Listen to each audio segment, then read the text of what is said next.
With the Allied landings in Normandy in June 1944 and their eventual breakout into the rest of France in August, German forces occupying important coastal towns and cities on the French coast faced a quandary. If they stayed put, these men defending the remaining sections of the Atlantic Wall in Europe faced certain encirclement as Allied forces battled up the coast as well as lunging east towards Germany. A hasty evacuation of the units and their equipment would have been the sensible option, so that the divisions could join with the main German forces defending the Western Front. But Hitler would not contemplate simply abandoning ports that the Germans had spent 4 years reinforcing. On the 4th of September 1944, he ordered them declared Festungen, or fortresses. Garrisons were to stay put and deny the ports to the enemy. Aside from trying to complicate Allied supply efforts in France by denying them access to good port facilities, several of the towns also had U-boat bases. And though firmly on the back foot since the defeat of the U-boats in the Battle of the Atlantic in 1943, German submarines remained a significant threat to Allied shipping. Cherbourg fell to the Americans on the 29th of June.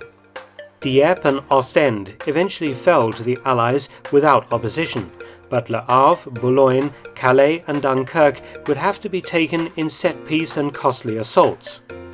Le Havre fell to the British First Corps on the 12th of September after a 48-hour battle.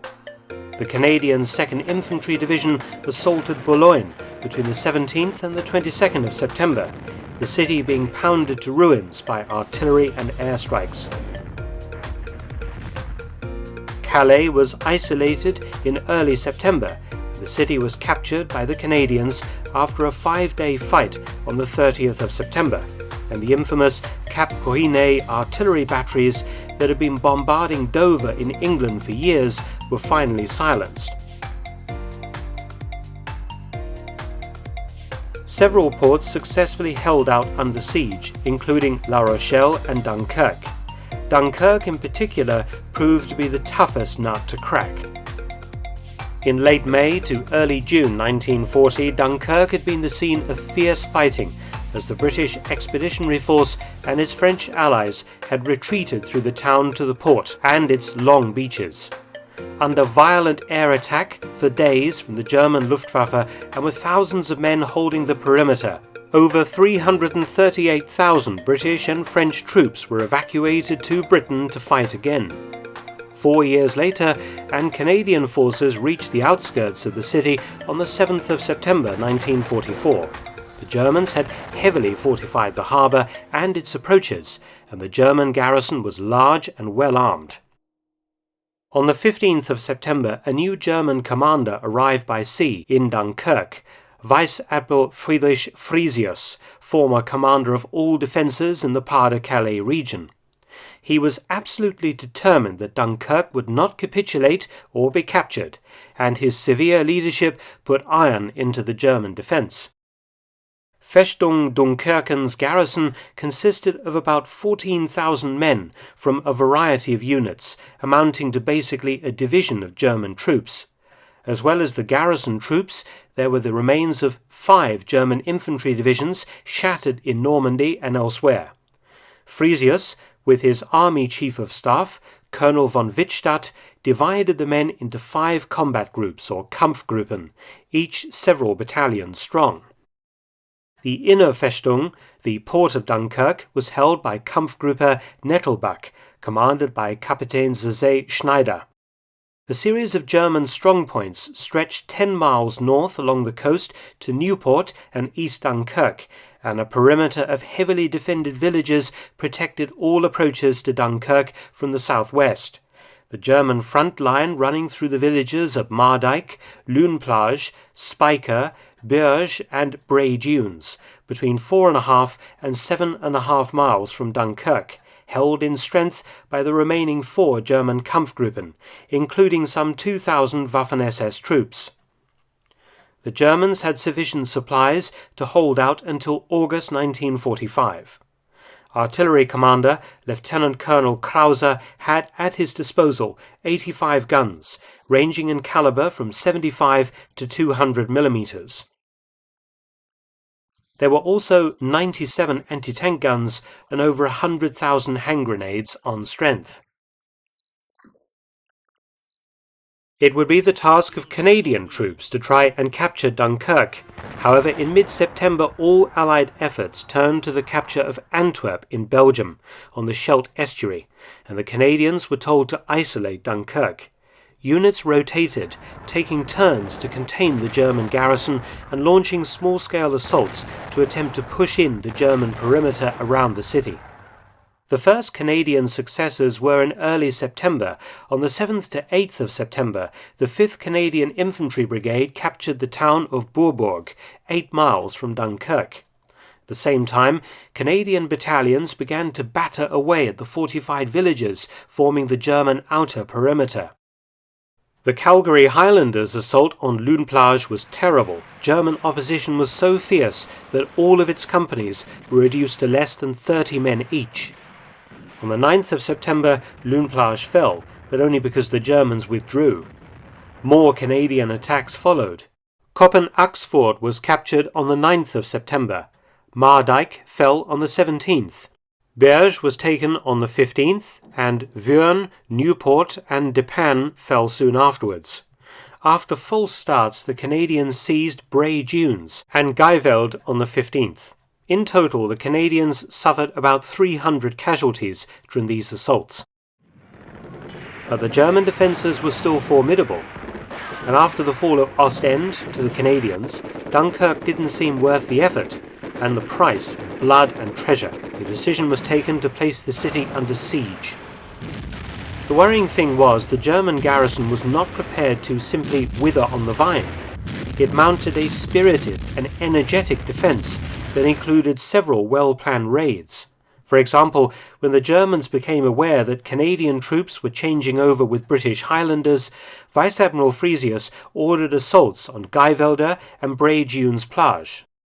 At Bray Dunes, the Germans managed to capture the 7th Battalion Argyll and Sutherland Highlanders headquarters, and in Guyvelde several houses were destroyed in heavy fighting before the 51st Highland Division's 154th Infantry Brigade managed to push the Germans back and restore their line. From the 3rd to the 6th of October 1944, with winter having arrived, Frisius arranged a truce with the British and permitted the evacuation of 17,500 French civilians and wounded Germans from the city. This eased their suffering, but also freed Frisius from the need to feed them, freeing up more supplies for his own men, as well as removing remaining non-combatants from the battle area.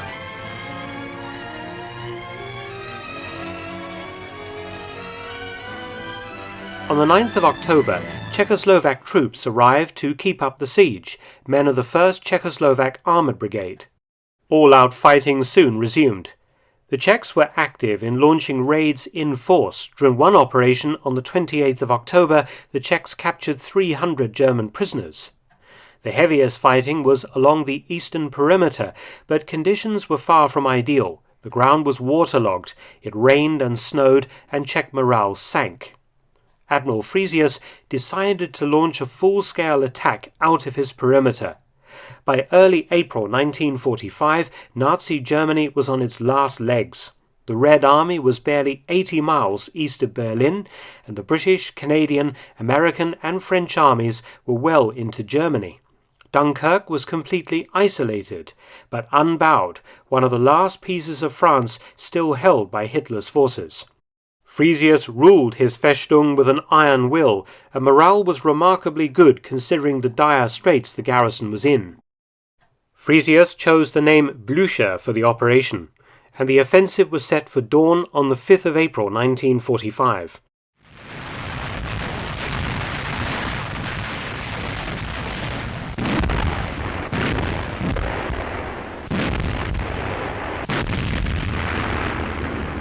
In one of the last offensive actions, the Western Front, 4 German Kampfgruppen burst from their positions, supported by a strong artillery barrage, and stormed the unsuspecting Czech front line. At several points round the perimeter, German infantry broke through. Czech resistance was fierce, but the German assault was very strong. They began to recapture their old perimeter that had fallen to Canadian troops in September 1944. And when news of the German offensive reached British headquarters, panic set in. The weak Czech brigade was outnumbered by the attacking German forces. Canadian forces were sent to help the Czechs, along with Typhoon ground attack aircraft from the Royal Air Force. And as a precaution, engineers began blowing up bridges around the Dunkirk perimeter in an effort to slow and then contain the German advance.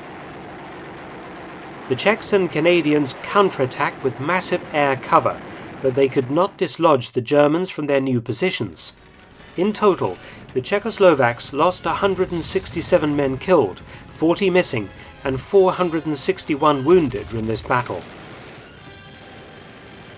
Frisia's offensive had seen the Dunkirk garrison fight forward 10 miles into the Allied lines before halting and digging in. Fighting continued until the 4th of May 1945, but the German positions held firm. But just 4 days later, the German armed forces surrendered, and the war in Europe came to an end. The Dunkirk garrison held out for one more day before Admiral Frisius surrendered on the 9th of May 1945. Around 1,000 of his men had become casualties during the 9-month siege. 21 battalions laid down their arms on the 9th of May. The Germans still had 21 tons of provisions in storage, good for a further 3 months of fighting. 542 wounded Germans and 141 sick were found in the city's military hospital. Frisius was held as a high-value prisoner of war in Britain until October 1947, and died in Lingen, Germany in 1970, aged 75. Dunkirk was the most effective of Hitler's Atlantic coast fortresses, tying down a lot of Allied manpower during the long siege. The fact that the Germans had the wherewithal to also launch a big attack in the last weeks of the war and successfully hold the ground that they captured was quite remarkable, and a major thorn in the side of the British High Command. Thanks for watching.